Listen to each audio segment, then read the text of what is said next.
Hello, lovely podcast people. Sorry for the slight delay between episodes. Those of you who are followers on Instagram, I had some fairly major back issues. I was in hospital and anyway, so I'm very sorry. I was getting back on a flow, but here I am back to talk about sleep. And depending on what I call this episode, I'll probably go for something a bit clickbait because, the importance of sleep. No one cares.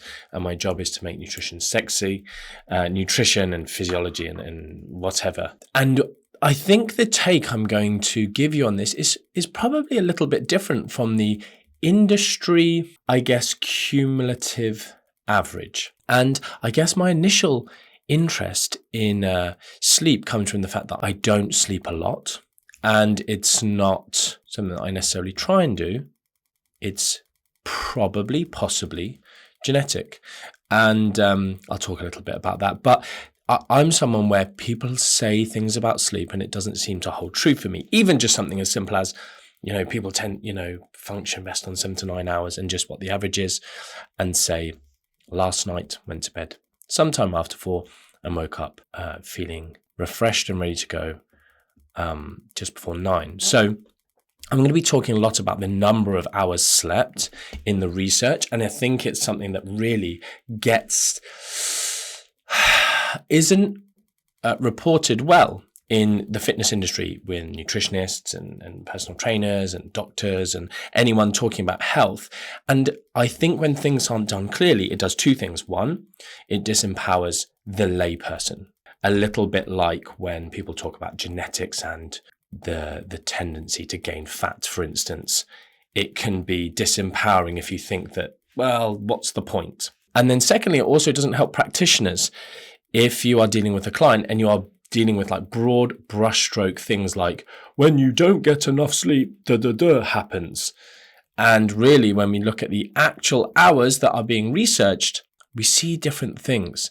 And so I'm just interested in it because, people are like, oh, you need this much sleep. And I'm notorious for, a few events. I'll not sleep through the night, which, by the way, I'm not trying to get anyone to sleep less. My goal with this podcast is to balance the discussion as usual and to inform and to do that, to stop the disempowerment that maybe some people feel. Particularly, I was kind of thinking about this, and the two main groups I think that really, really, really need to consider this, or maybe three, but the two main: one, breastfeeding mothers; two, shift workers; three, just an extreme spectrum of individuals who just work insanely hard. And I remember one of my kind of end of career clients, very high powered businessman, essentially said to me, look, my goal is to be sleeping less than 4 hours a night, but pure, super functional. And his health was in the gutter. He was like, I want to be this optimal performance functioning human so I can sleep less than 4 hours a night, and he was even looking at people around him. And one thing, I suppose, if you've ever seen the film Limitless, are you aware of that film? And it's kind of based on drugs that are pharmaceutical drugs that are available out there that essentially allow you to stay awake and be more productive potentially over long periods of time. And I was actually, in more recent years, became aware of certain peers of mine, business people, etc., who are using these drugs to help them work more, basically get ahead of the competition, I guess is the word. And I actually tried one of these tablets once, and I about died. And I'm bigger, heavier than the individual who gave it to me. And so, and it was like a moderate dose. I might have even only taken half a tablet. I don't know. Anyway, it was at a time where I was really, really, really pushing the boat out, burning the candle at both ends. Like, even for me, there's been times when I've done 16 hours sleep in a week. I think the most crazy one I did was like 11 hours in 5 days. And then I was presenting for 2 days. Can't really remember. Anyway, there's been times in the last few years where I love working, I get hyped up by it, but I have tight deadlines, I work well under pressure. And the problem is I also get a little bit arrogant with it. Or not arrogant, but complacent, sorry, is the right word. As in, I'll be like, well, I've got 48 hours left to do this piece of work. It's only 10 hours. And instead of doing that thing, what's the law? Parkinson's law. The law that for any given job, it will take, if you designate an amount of time, the job will take that amount of time. It's so true. And so, unfortunately, when you can do that, I end up doing just that, of just leaving it to the last minute and doing it anyway. So I'll just talk a bit about the research. The research has been done, and there is probably, there's lots of different genes involved in sleep, but there's probably some sort of mutations, and they've kind of done the deletion gene mutation animal research and made whatever certain species removed this gene from them, and they've slept significantly less and required significantly less sleep, and they sleep less amount of time, but the REM sleep doesn't seem to go down much. I've got all of these theories, like I think I sleep short but well. Arnold Schwarzenegger famously said something like, I was going to do his accent then. Can I do it? Get to the chopper. He says something like, you are sleeping 8 hours a night, then I suggest you sleep faster, or something like that. He's talking about getting ahead in life and working hard. And I think I sleep fast. So, I get my 8 hours in 5 hours, or just under 5 hours. Sometimes, I don't try, and often I'll do big sleeps and this, that, and the other. Anyway, it's not about me, about the research. So, but this is what led me to questioning it. And I just think the powers of not sleeping quite enough are overplayed. And I hear people, and even I'll say this, practitioners hammering home sleep so much with their clients and just going, you need to sleep more, you need to get your 8 hours. If you don't get your 8 hours, and you know what, that's probably what I'll call this podcast, is a lack of sleep does not halt fat loss, because that's how it's sold. And even people going, if you don't get enough sleep, if you only, if you miss an hour or 2 or 3 of sleep, your appetite's going to go through the roof. Look at this study. This meta-analysis study, it showed that ghrelin was increased, whatever. And I'll as usual, the show notes, I'll post lots of these studies that people quote, and you can see that more often than not, they're talking about one of two things. One, complete sleep deprivation, where you're not allowed to sleep for an entire night. And yes, we see some hormonal changes. So leptin might go down. And when leptin goes down, appetite tends to increase. Perceived ratings of hunger increase. Not talking about hormones, but again, just, on face value. Ghrelin goes up. One of our gut appetite hormones goes up. But who realistically is just not sleeping an entire night at all, ever? Like, it's quite a strange one-off scenario. And if it happens, it's probably for a reason. Like you have to take your partner to A&E or something like that. I'll tell you what, though, how good is gas in air? Just on that. Anyway. Taking me back to my trip there recently.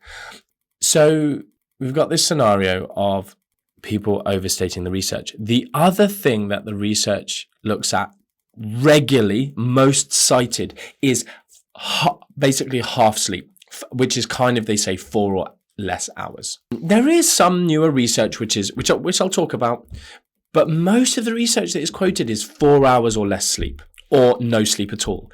So when we've got clients, and again, please don't be a Karen, or don't be someone with a chip on your shoulder, or don't be the typical human who is incapable of having an open mind and hearing things that are not said. I am not encouraging anyone to sleep less. I'm also going to stay, mostly in my lane. Although I feel like someone like me, I'm allowed to go outside of my lane, because I will literally just quote. I am just disseminating the body of literature. And I sort of maintain within a scope of practice that I at least understand how to disseminate that information. Unlike certain people, Mark Hyman, lots of people, not Mark Hyman, sorry, Mark Huberman. Is that his name? Mark Huberman. Everyone knows Huberman by his Huberman podcast. I keep being told and hearing from people I trust that he's a good guy. And if this gets sent to him or whatever, it's this, I don't get him, because he's going outside of his scope of practice, and he's really, really wrong when he does. And so I just can't quite understand, because people I trust are sort of saying he's a good guy. He wants people to get the truth. And he's not out there like hurting. He's not like a Mark Hyman, who's just a complete and utter charlatan, or Tim Spector, who's just getting worse and worse and worse, becoming a complete sellout. I'm going to do some specific podcasts on that, because I feel like people need to realize that, because I did that reel that got, a few 100,000 views pretty fast, and people got real mad. But he's a sellout. He's saying stuff that no other scientist in his area says, but he's like, oh, he's a top-rated 100 scientist. I don't care. He's human, and he has got massive conflicts of interest, and he's saying stuff that all the other scientists say are not correct. Like scientists at his level. So me coming out and going, yeah, he's a BSer. He's completely overstating stuff. He's completely wrong. Him going, what was the thing that really triggered people? Something about calorie counting is utter nonsense.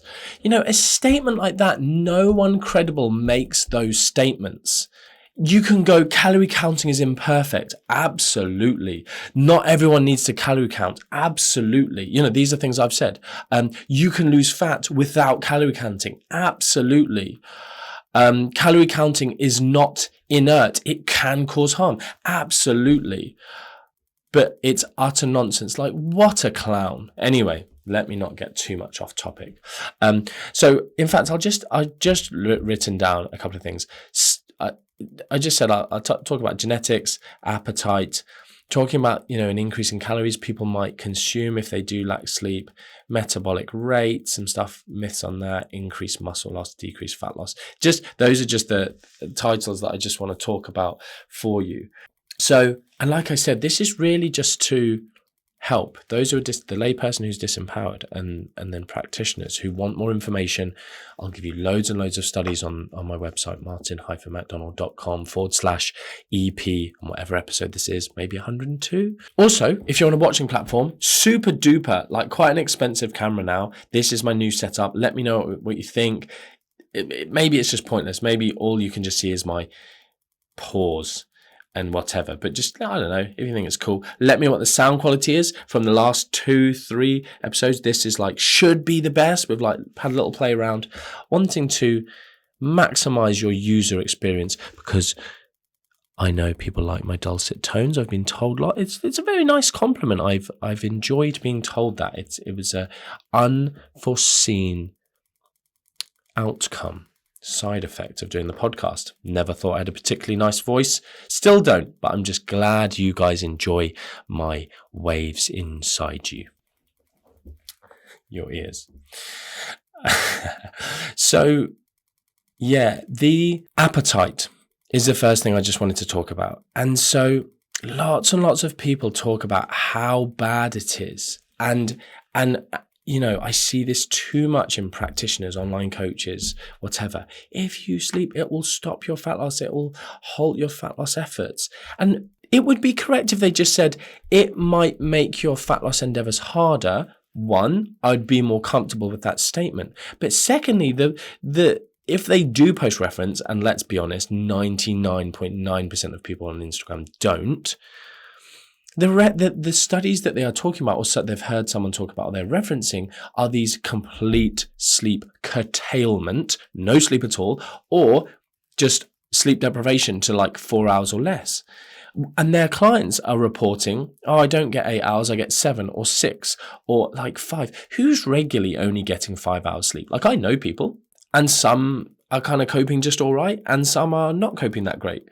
And again, it's just treating the person in front of you, but also being realistic of I missed a couple of hours sleep, I only got 6 hours sleep, I feel okay. And it's just overstating stuff isn't necessary. Sleep's great. We should be trying to change our routine so that we get enough sleep for us and our situation.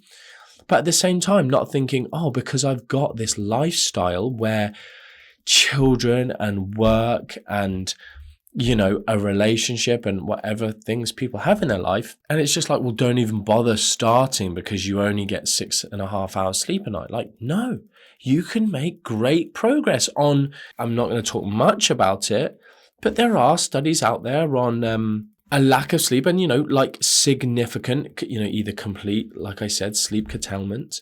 I'm jumping ahead a bit here, sorry. And strength recovery after like muscle damaging exercise, 24 hours of sleep, no sleep, versus the other group who did sleep at 24 hours. Have I restored my muscle strength back to the same level as someone who did sleep? And the research seems to be like, yeah, it hasn't really done too much. If you then go for like more high intensity interval training stuff like type training, or, and looking at more like peak power type stuff, again, it's highly likely not optimal. But it's not this just like fall off a cliff situation that people talk about. And again, it's complete sleep curtailment or even 4 hours sleep. If you're getting 6 hours. Here's another thing that has prompted this podcast. And sorry, there's a teeny bit of passion in my voice, but I'm just one of those individuals that I guess is outside of the typical recommendations. And you might be someone who needs 9 hours sleep and you're here. Don't be that person again who's like, well, if I, when I talk about breakfast, you don't have to eat breakfast. Be like, well, if I don't have breakfast, I'd eat everything in the world. Cool, pal, go eat breakfast. I don't care. I didn't ask. What I'm saying is don't go around saying everyone should do X, Y, Z if the evidence isn't there. And in my situation, I'm like, I can't remember the sleep gene thing, but it might be like 0.1% or something of people with it. But that's not what I'm discussing. I'm discussing the body of literature done in the average type of person. And even in those individuals, when you go, right, we're going to have this group doing 9 hours sleep, this group doing 8 hours sleep, or a crossover study, 7 hours, 6 hours, 5 hours. The 6, 7, 8, and 9, there's just no differences. The studies just aren't finding any differences. Then you get to the 5 hour difference group. There is actually a study. I don't know it, but I will reference it obviously for you. I don't know the author off the top of my head. And they did what I've just described there. And literally it was like, I don't know, I do, I make notes, but I don't really use them when I'm doing the podcast usually. And anyway, oh yeah, there it is. Contu et al. It's a 2023 study actually. There you go.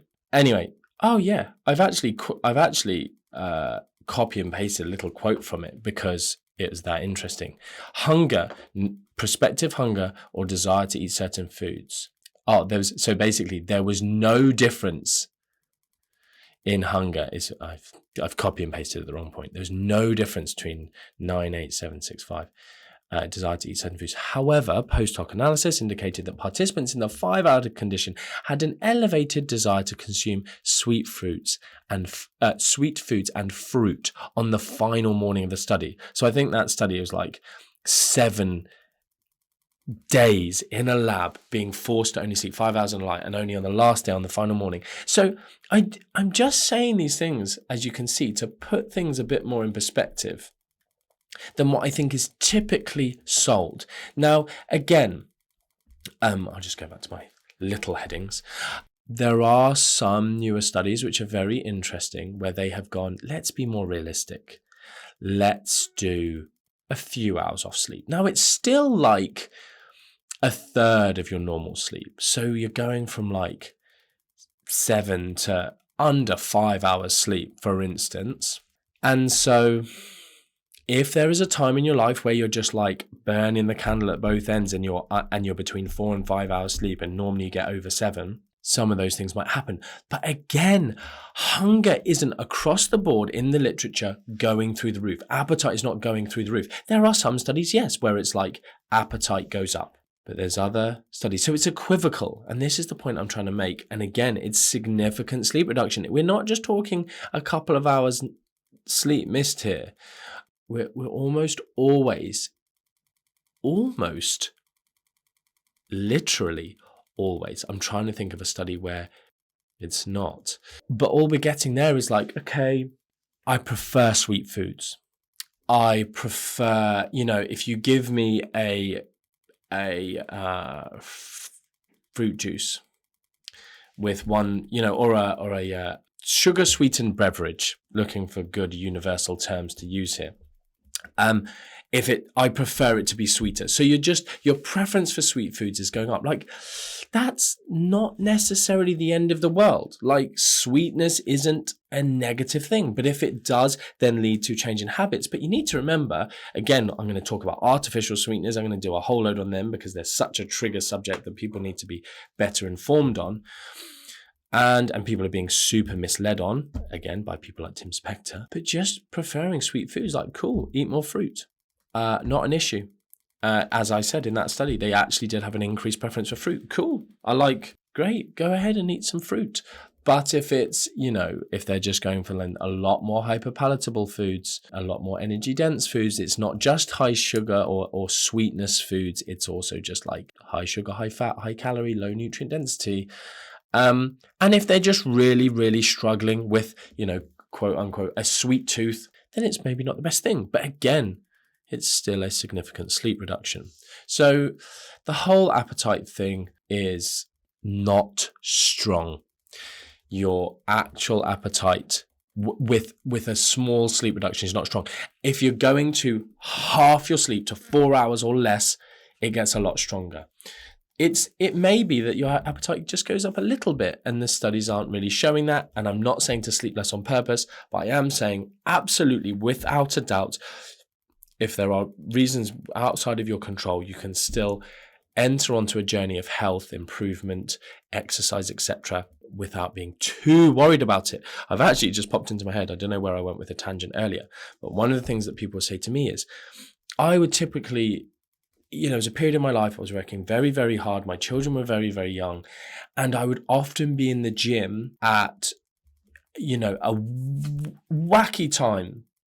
10 p.m., 11 p.m., 12 a.m., 1 a.m., 2 a.m. And sometimes people would start asking me these really ivory tower complex questions so in terms of doing that training, is there a specific reason you're doing it at that time? Or so do you think the impacts and negative impacts of sleep, where is this being offset? And I'm just like, put it this way. Don't go to the gym at all.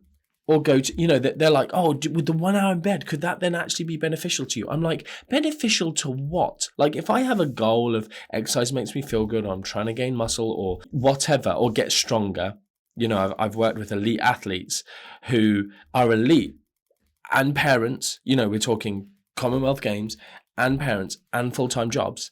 And it's like, oh, should I lose an hour's sleep to get an hour of training in? Or shall I not do the training? And it's like, you don't do the training, you don't get any of the benefits. It's, and this is it just shows you another reason why people ask me that question. I'm like, look, I either don't do the training and I get nothing and I get 1 hour more sleep. If I'm like struggling with mental health, talking about the Huberman's situation of he should stick to the brain more and stop talking about nutrition because he just keeps getting it wrong. And I don't know if it's for financial gain or if he just is biased or what is going wrong with him, because he's seemingly intelligent and has such other good stuff he could talk about that would be helpful.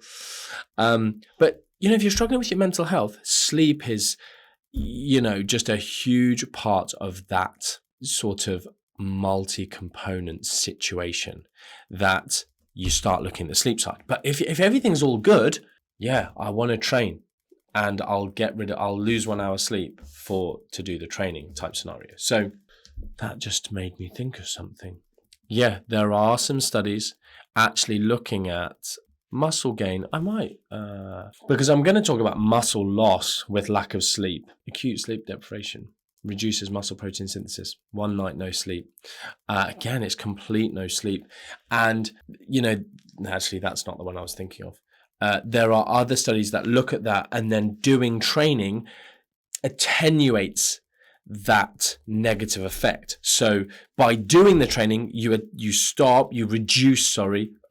or stop the negative effect that sleep has had on it. Now, if you had the good sleep, that you didn't not sleep for an entire night, you'd probably be in a better place. But just doing the training puts you in a better place. Just training is so powerful, obviously, for things like muscle gain or performance gain or whatever strength. So where were we? Calories.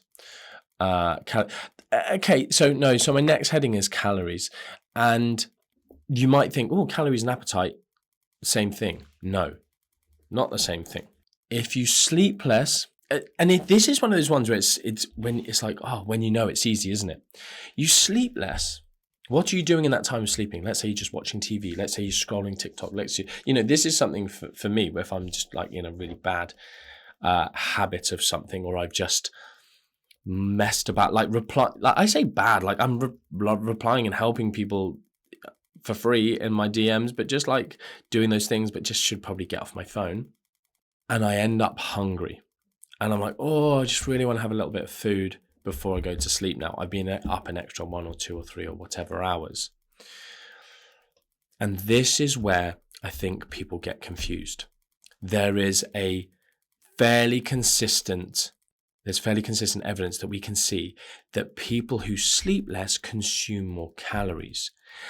But then there's this whole argument. People go, oh, it affects your metabolic rate. I was really surprised when I saw some, quote unquote, evidence-based courses talking about this reduced metabolic rate with the lack of sleep, which might lead to weight gain. But it's just not the case. Like, if anything, people expend more energy when they sleep less. But it's just for a factor of you're not lying down and instead you're sitting or standing or moving. But more often than not, people aren't moving a great deal, but they are awake, and it's very, very, very, very easy to consume a lot of calories above and beyond any small increase. So you might increase your energy expenditure by 10%, but you increase your, so you're at 110% of the energy expenditure would, but your energy intake is 130%. And that's a figure we see. And typically in these studies, again, when you go from 8 hours to 4 hours sleep, they'll keep you awake until 4 a.m. and let you sleep 4 till 8. And you basically consume 500 calories between 12 and 4 because they give you free access to food, and you're bored and you're in a lab and whatever. So again, your food environment will change that. If what do you tend to reach for in those moments? If you're reaching for a protein shake, very different from reaching for whatever, biscuits. If you're reaching for, there's different ways of satisfying your appetite that maybe will have a very differential effect on this outcome anyway. So bear that in mind, which I have not made in any of my notes anywhere, that's just popped into my head, is there's a big difference often as well between someone who is managing their calories. We always have to have these discussions. And let me just make a quick note. My pen's not working. Non-tracking methods for fat loss. I've written NTMFL. Let's see if I can remember what that means. I've spoken too much and lost my train of thought. Yes. One thing that must be discussed here, and always needs to be discussed in everything, is someone who's calorie counting versus someone who's not. There is different advice we need to give these people. They're different situations. I'll just jump forward to this NTMFL, non-tracking methods for fat loss.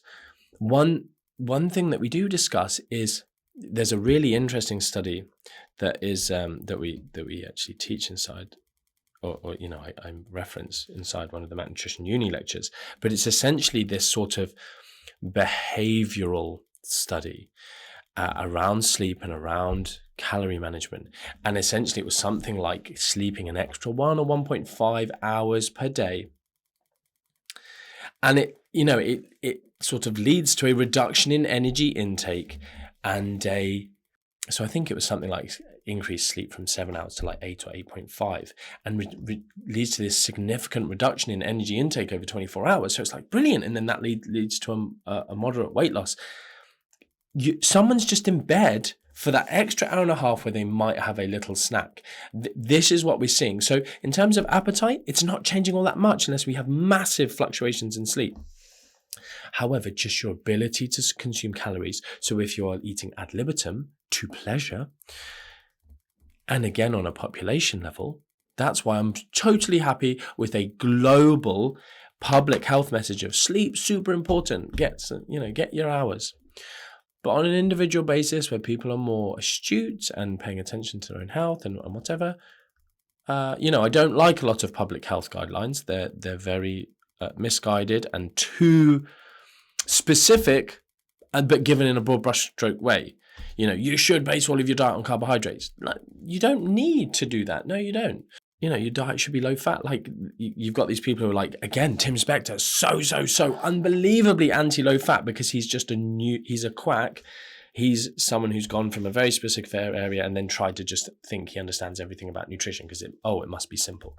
But he's like, I will say this, sort of in his defense, he's like me when I was 21, but the problem is he's this top-rated scientist and he should not be that. Like when, he's like a newly qualified PT who's just learned about nutrition. Oh, not everyone needs to eat low fat. The government's, out to get people, whatever. It's just these, like me, you can probably still find articles on the internet where I've gone, you need to manage your insulin for fat loss. But I was brand new to the game. 20 years ago, like you can't be his age and qualifications and experience and whatever and be saying such dumb you can't be on TV saying that stuff.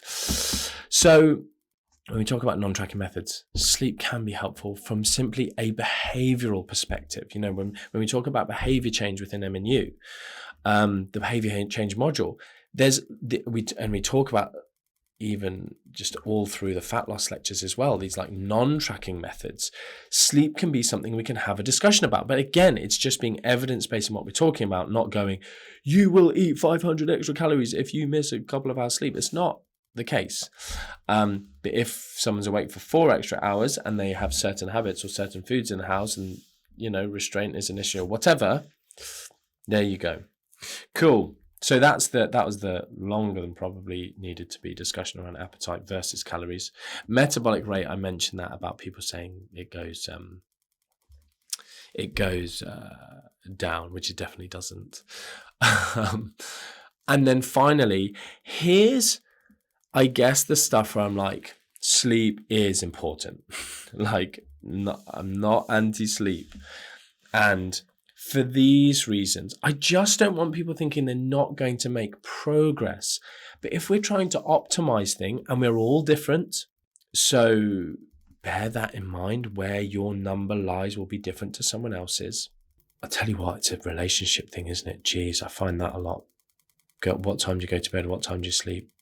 How long do you need to sleep? Like, you're going to bed 4 hours later than someone and waking up 15 minutes before them. It's annoying. Talking from personal experience. Anyway, where was I? Oh yeah. So where sleep's important, it'll be different for everyone. And muscle loss and fat loss. Now, again, talking about shift workers, talking about, and I do want these difficult conversations that sometimes, okay, a breastfeeding mother, she's, feeling like her body's not her own. She's feeling like a bit down about how she looks, whether or not she should, she certainly shouldn't be judging herself, because of the thing it's gone through. But whether or not she should want to change that, people have different opinions, but really it's up to the individual and what they want to do. I certainly wouldn't want them to do it from a place of hating themselves. But it needs to come down to this honest conversation with yourself. Is this the right time? Breastfeeding, you can be in a calorie deficit. I've done that podcast. Idiots out there telling people that breastfeeding people can't be in a calorie deficit. Absolute morons. But whether on an individual basis, it's the right time to do that, just setting yourself up for failure. If you're someone whose sleep is absolutely mashed because of a crazy little new baby who sleeps 30 minutes and then wakes up again and then sleeps 30 minutes and wakes up again. That was one of my babies. I honestly thought her brain wasn't going to develop because she just did not sleep. And she's ended up like me. And I think in a way she sort of developed quicker because she was just awake more, looking around more. And that's why she started walking and talking so early. Just more time on the earth when you're that little. And so it's just that conversation of, if you are someone who needs that sleep, it is impacting you in that way, having the conversation with yourself. So, but also knowing these things, when we have studies that look at, and not even the 4 hours, it's like, it's more of this like 20 to 30% less sleep. We are seeing significant, during a fat loss period, reduced percentage of fat loss versus the group that's getting 8 hours, and also an increase in lean body mass loss. So it's something to consider. There's a really interesting like mental masturbation thing that I don't know if I've ever used that term on the podcast yet. Mental masturbation. Essentially, it's just like thinking just for the sake of pleasure rather than anything really overly productive. Funny definition, really. Maybe it's a bit of an old school thing. Or like in these days, it's like self-pleasure is a really important part of your self-care and mental well-being, blah, blah, blah. Everyone's just like, suddenly masturbation's gone from this thing that no one talks about, and it's just this really anti thing, and just women definitely shouldn't do and never do, and men do, but they're perverts because they do it, to this world where it's just like, I don't know, it's probably driven a lot by money. All these sex toy companies is like, you owe it to yourself, you be proud of it, do it on the bus. Your relationship will fail if you don't do it. Anyway, sorry, going off on one. Mental masturbation, discussion of like, and I want to do a podcast on this, actually. This has been something I have been mentally masturbating over, is sleep and dieting. I don't know if I've ever mentioned this before, but just something that happens. It's not the impact of your life impacting your sleep and what that has on your diet. It's the other way around. If we talk about like reverse causation, dieting and the impact that then has on sleep, duration and quality. I didn't actually mention this, but I'm not just making this up about everyone's different, and it's just this like really woo hippie thing. The studies have been done on twin studies, which are just some of my favorite studies. When you look at twins, you just get such an amazing insight into nature versus nurture. Is it my genes doing this, or is it just my environment, the way I've been, my life experience or whatever? And even two twins with very different lives, but these sort of shared genetics, sleep duration, and I believe it is sleep quality, have been measured, and they're like 50-ish%, the heredited tendencies, sleep. I think, is it sleep latency?